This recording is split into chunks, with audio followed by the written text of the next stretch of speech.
말의 뿌리를 무엇으로 찾을 수 있냐? 바로 마음에 있다라는 겁니다. 말의 뿌리는 어디에 있냐면 마음에 있었습니다. 그래서 예수님께서도 마음에 가득한 것을 입으로 말한다라고 말씀하셨습니다.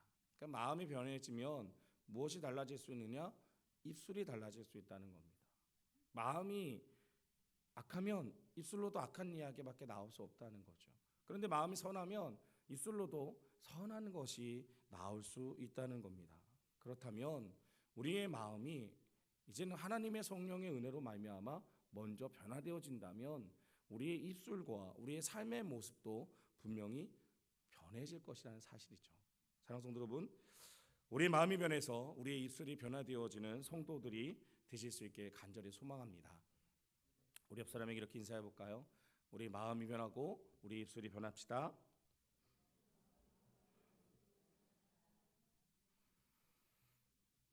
자, 이런 질문 좀 던져보겠습니다. 사람은요, 이성적인 존재입니까? 감성적인 존재입니까?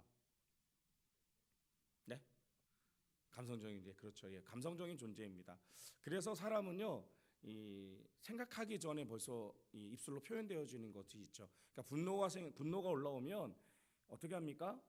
벌써 생각하기도 전에 벌써 입술로는 벌써 다다다닥 이렇게 악한 말이 나가는 겁니다. 그래서 감성적인 존재다라고 생각해 볼 수 있죠. 물론 이성적인 존재이기도 합니다. 그런데 감성이 이성보다 조금 더 빠르다라고 생각해 볼 수 있습니다. 그래서 이 감성적인 존재인 사람은 마음의 상처를 입게 되면 여러 가지 문제가 생기고 발생을 합니다. 특히 요즘 시대에는 이런 일들이 많이 있죠. 이 마음이 다쳐서 마음이 고갈되어지면 요즘은 이제 공황장애라고 이야기하는 병이 많이 잘 알고 계시죠? 이 공황장애라는 병도 사실은 마음의 상처를 입어서 생기는 병입니다.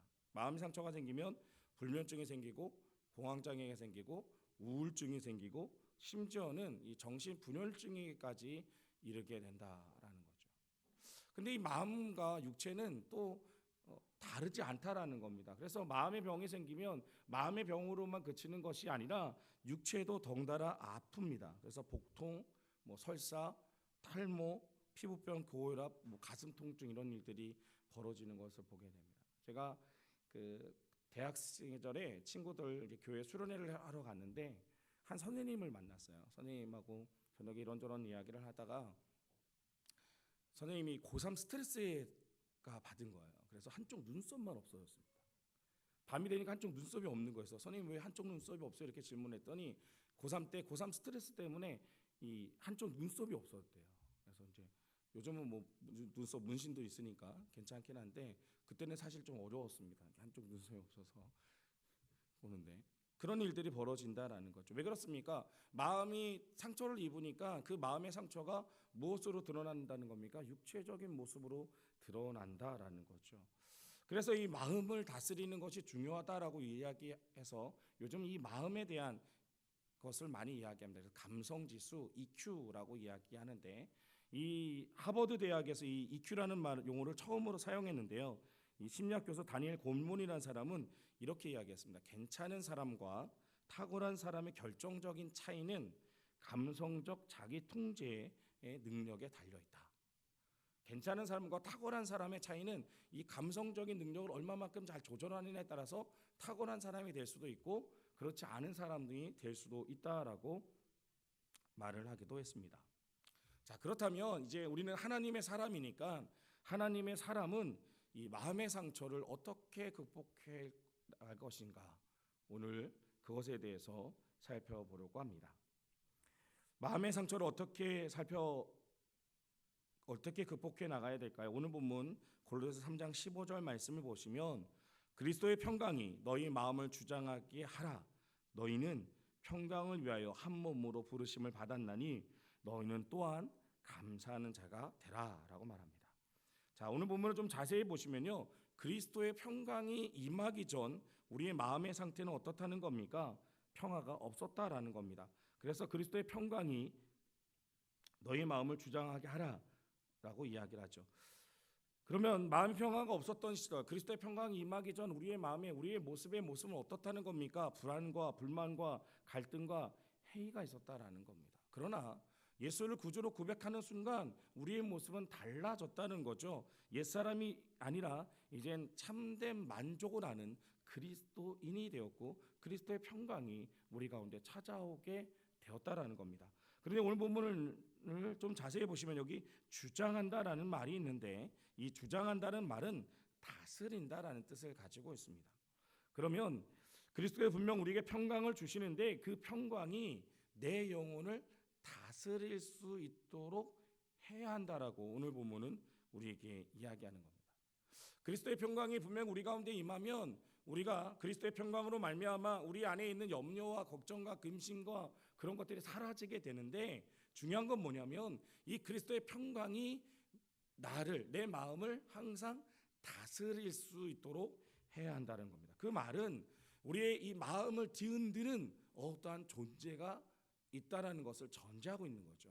그러니까 우리 마음에는 여전히 그리스도의 평강도 있지만 그렇지 않은 존재와 더불어 싸우는 이 영적인 정쟁터가 바로 우리의 마음의 모습이다라고 오늘 성경은 이야기하는 겁니다. 그렇기 때문에 우리가 이 그리스도의 평강을 유지하기 위해선 사랑하는 성도 여러분, 이 영적인 전쟁을 승리로 이끄실 수 있는 성도들이 되실 수 있길 간절히 소망합니다. 우리는 싸워 이겨야 합니다.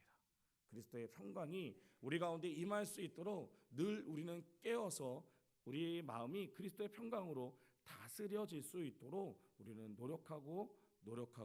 노력해야 한다는 사실입니다. 그럼 우리는 어떻게 이 땅을 살아가야 될까요? 성경은 이렇게 이야기합니다. 빌립보서 4장 6절로 7절까지의 말씀을 보면 아무것도 염려하지 말고 다만 모든 일에 기도와 간구로 너희 구할 것을 감사함으로 하나님께 아뢰라. 그리하면 모든 지각이 뛰어난 하나님의 평강이 그리스도 예수 안에서 너희 마음과 생각을 지키시리라. 사도 바울의 이야기입니다. 사도 바울이 이야기하는데 염려를 떨쳐버리라고 이야기합니다. 그런데요, 사도 바울의 이야기는 어떠한 대안이 있어서 염려를 떨쳐버리라는 것이 아닙니다. 하나님이 그러라고 하셨기 때문에 그러라는 것뿐입니다. 이 문제에 대해서 당신에게 어떤 해결책이 있습니다. 그렇기 때문에 당신은 염려하지 마십시오라고 말해주는 것이 아니라 하나님이 당신에게 이렇게 이야기하셨습니다. 염려하지 마십시오라고 말해주는 겁니다. 그리고 이제는 그 모든 것을 누구에게 맡기라는 겁니까? 하나님께 맡기랍니다. 그러면 하나님이 들으시고 평안함을 주신다라고 이야기합니다. 여기 하나님의 평강이 너희 마음과 생각을 지키신다는 것은 마음과 생각은 우리의 감성과 지성을 이야기하는 겁니다. 그러니까 이 마음의 평강, 마음과 생각, 우리의 감성과 지성이 모두 다 어떻습니까? 하나님이 지켜주셔야만이 평강을 유지할 수 있다라는 겁니다. 그러기 위해서 우리는 어떻게 해야 한다는 겁니까? 하나님께 기도하는 사람이 되어야 합니다. 야고보서 5장 13절 말씀에 보면 너희 중에 고난당하는 자가 있느냐? 그는 기도할 것이요. 즐거워하는 자가 있느냐? 그는 찬송할지니라. 사랑하는 우리가 우리의 삶 속에 고난이 있고 우리의 삶 속에 어려움이 있다면 하나님 앞에 기도하십시오. 하나님께서 그 기도를 들으실 것입니다. 그런데 하나님께서는 단순히 기도를 들으시는 것뿐만 아니라 우리의 상처를 치유하시는 분도 바로 하나님이시라는 사실입니다. 그 하나님을 우리가 믿고 믿음으로 고백하며 기도한다면 기도할 때 하나님께서 우리 마음에 이 세상은 줄 수 없는 평강, 두려움, 분노, 슬픔이 아니라 하나님만이 줄 수 있는 평강을 맛볼 수 있도록 하신다라는 사실입니다. 기도하십시오. 그러면 하나님께서 우리의 마음에 이 세상은 줄 수 없는 평강을 허락하실 것입니다. 그리스도의 평강이 내 마음을 다스릴 수 있게 하기 위해서는 우리는 때로는 안식, 쉼이 필요합니다. 때로는 우리가 결정을 내리는 순간 속에 너무나 피곤하고 조급해서 올바르지 않은 판단을 통해 잘못된 선택을 하는 경우들이 있습니다. 그렇기 때문에 지혜로운 사람은 어떤 사람이냐? 결정적인 결정을 내려야 될 때 쉼을 통해 감정으로 힘들지 않을 때 결정을 내릴 수 있어야 한다는 사실입니다. 엘리야의 이야기를 통해 보면 왕비 이세벨이 이런 이야기를 합니다. 엘리야를 잡아 하루 안에 엘리야를 찾아 죽이겠다. 그러면서 현상금을 걸죠. 엘리야는 이 갈멜산에서의 전쟁을 승리로만 이끌면 모든 것이 다 끝날 줄 알았습니다. 그러나 그것이 아니었죠. 더 두렵고 떨렸습니다. 그래서 너무 놀라서 어떻게 했냐면 이젠 선지자고 뭐고 하나님 다 귀찮습니다. 저 이제 죽겠습니다. 이렇게 이야기하죠. 그때 하나님께서 그러게 어떻게 하십니까? 그를 먼 곳으로 보내시고 그곳에서 40일 동안 먹고 쉬고 먹고 쉬고 먹고 쉬게 하셨습니다. 그랬더니 그의 결정이 어떻게 되었습니까? 40일 전과는 완전히 다른 결정을 내리게 됩니다.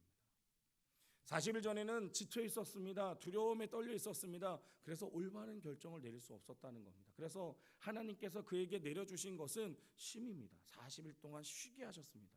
그리고 네가 어떻게 했으면 좋겠니? 라고 물어보셨다는 거죠. 그때 현명한 결정을 이 엘리야는 내릴 수 있었다라는 겁니다.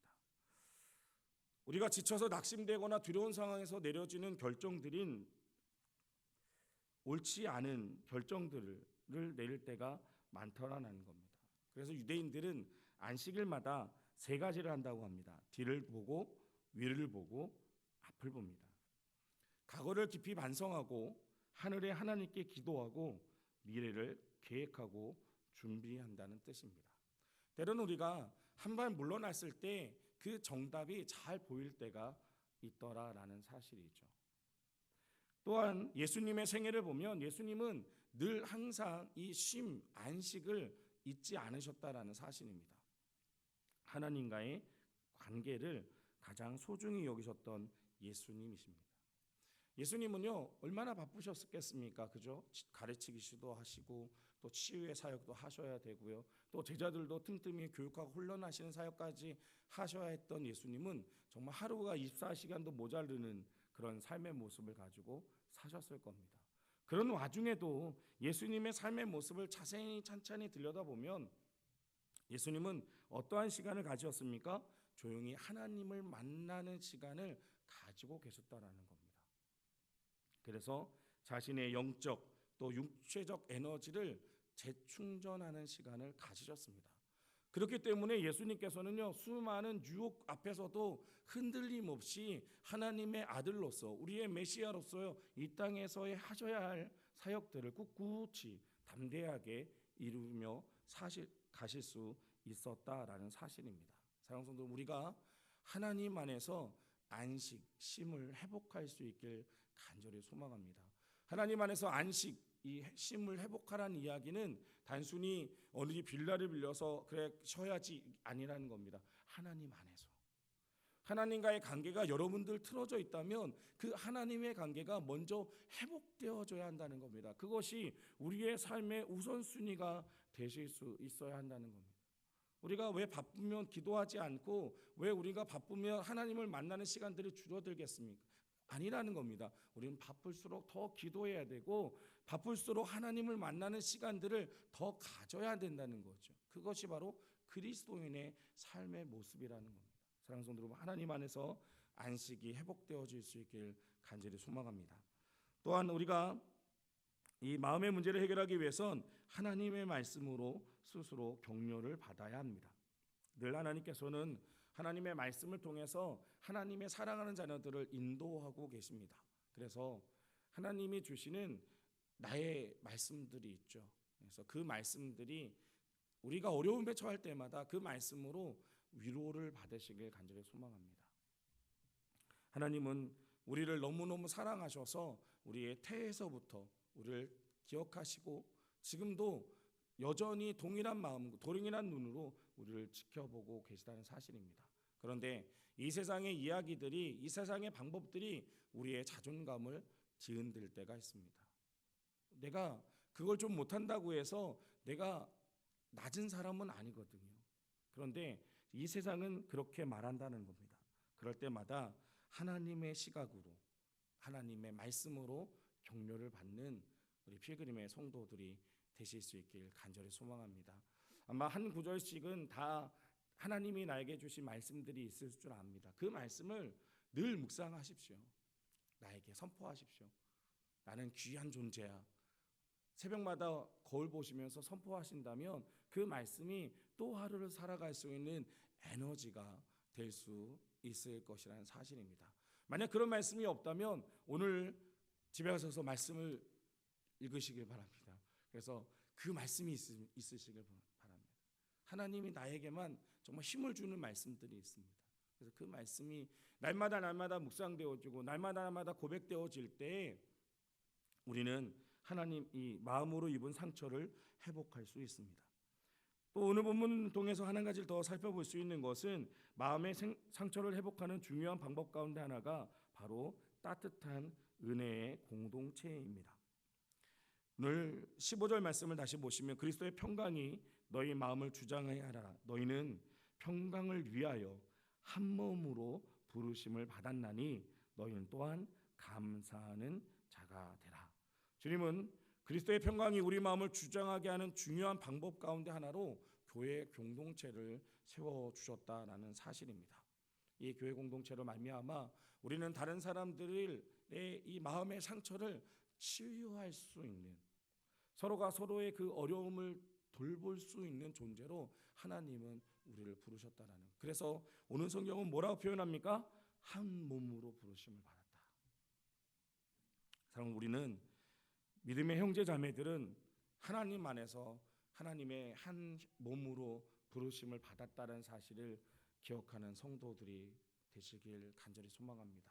그렇기 때문에 우리는 교회 공동체 안에서 함께 웃고 함께 울 수 있습니다. 정말 마음 편하게 그를 웃으며 그를 격려할 수도 있고 서로 위로할 수 있는 자들이 바로 교회 공동체의 우리라는 사실입니다.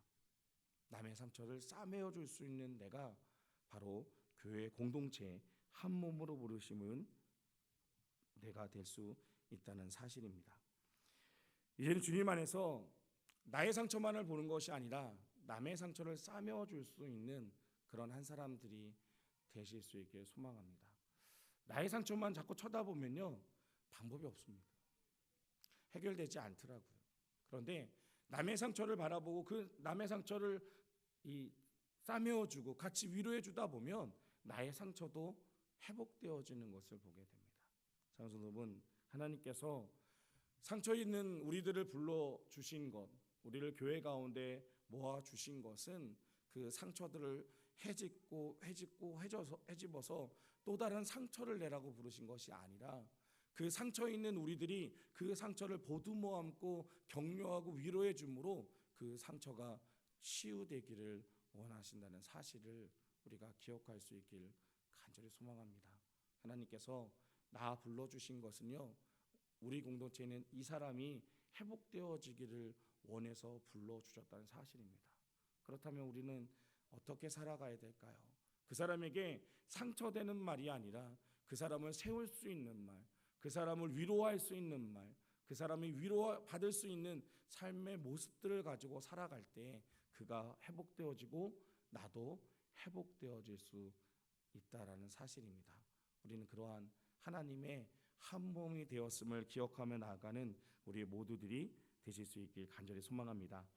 말씀을 정리하겠습니다. 사랑하는 성도 여러분, 우리의 마음이 그리스도의 평강으로 다스려질 수 있길 간절히 소망합니다. 그러기 위해 우리는 먼저 우리의 염려를 기도로서 하나님께 맡길 수 있는 자녀들이 되시길 소망합니다. 두 번째, 그리스도 안에서 안식을 회복할 수 있는 자녀들이 되십시오. 하나님과의 관계가 중요합니다. 내가 지금 하나님과의 관계가 어떠한지를 되돌아볼 수 있는 우리의 모습이 되길 소망합니다. 세 번째, 하나님의 말씀으로 격려함을 받으십시오. 이 세상에 많은 말들이 있지만 가장 따뜻한 말은 하나님의 말씀이더라고요. 어떠한 순간에도 나를 버리지 아니하시는 그 하나님의 말씀이 바로 여러분들에게 가장 따뜻한 격려가 되실 수 있게 소망합니다. 마지막으로 하나님이 세우신 은혜의 공동체 안에 서로가 서로 격려하고 회복시켜주는 우리의 모습들이 될 수 있길 간절히 소망합니다. 하나님이 부르신 대로, 하나님의 뜻하신 대로 한 몸인 우리의 공동체가 서로가 서로를 위해주고 싸매주는 그런 복된 공동체가 될 수 있게 소망합니다. 기도하겠습니다.